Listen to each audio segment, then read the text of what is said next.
हर कोई तुम्हारी कीमत नहीं समझेगा, लेकिन इसका मतलब ये नहीं कि तुम बेकीमत हो। एक इंसान भगवान की मूर्ति के सामने बैठा था, आंखें बंद, मन भारी, कह रहा था, हे भगवान, तूने मुझे इतनी तकलीफें क्यों दी? जब जीने ही नहीं देना था तो इस दुनिया में भेजा ही क्यों? वो रोता रहा, शिकायत करता रहा, और तभी भगवान प्रकट हो गए। मुस्कुराकर बोले, बोल बेटा, क्या बात है? वो इंसान बोला, भगवान, मेरी जिंदगी में कुछ भी सही नहीं हुआ, जो भी करना चाहा सब में हार गया। अब समझ नहीं आता कि मेरी कीमत ही क्या है इस दुनिया में। भगवान ने कंधे पर हाथ रखा और बोले, तो चल एक काम कर, ये लाल चमकता हुआ पत्थर ले और बाजार जाकर लोगों से इसकी कीमत पूछ, मगर याद रख, बेचना नहीं है, बस वापस लेकर आना है। वो शख्स निकला पत्थर लेकर। पहला आदमी मिला फल वाला, पूछा, भैया ये पत्थर लोगे? बोला, हाँ दूंगा, लेकिन सिर्फ 10 किलो आम के बदले। वो आगे बढ़ा। एक सब्जी वाला मिला, उसने कहा, एक बोरा आलू ले जा, बस यही दे सकता हूँ। दिन ढल रहा था। आखिर में वो एक सुनार की दुकान में गया। सुनार की आंखों में चमक आ गई। बोला, भाई साहब, 50 लाख दूंगा,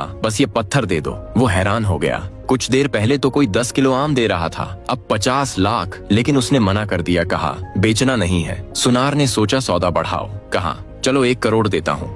फाइनल। वो फिर भी मना करके निकल गया। अब वो पहुंचा एक हीरे जवाहरात के बड़े व्यापारी के पास। हीरा व्यापारी ने देखा और दंग रह गया। बोला, ये पत्थर कहाँ से लाए हो? ये दुनिया का सबसे अनमोल रत्न है, कोई कीमत नहीं इसकी। जितना पैसा मेरे पास है उतना भी कम पड़ेगा इसे खरीदने के लिए। वो व्यक्ति भागा भागा भगवान के पास लौटा और बोला, भगवान, एक आदमी इसे 10 किलो आम का समझ रहा था, एक बोरा आलू का, और एक कह रहा है कि ये दुनिया का सबसे अनमोल रत्न है। भगवान मुस्कुराए और बोले, बिल्कुल सही, यही समझाना चाहता था मैं। ये पत्थर दरअसल तेरी जिंदगी है। हर कोई तेरी कीमत अपने नजरिए से लगाएगा। कोई तुझे सस्ता समझेगा, कोई बेशकीमती, मगर असली बात यह है तू खुद को किस नजर से देखता है और तू किसके पास जा रहा है अपनी कीमत पूछने। इस छोटी सी कहानी में छुपा है जिंदगी का बहुत बड़ा सबक। हर इंसान की कीमत है, बस जरूरत है उस जगह पहुंचने की जहां लोग तुझे समझें, तुझ में निवेश करें और तुझे वो मौके दें जिनसे तू चमक सके। इसलिए हार मत मानो। जब तक सही मौका न मिले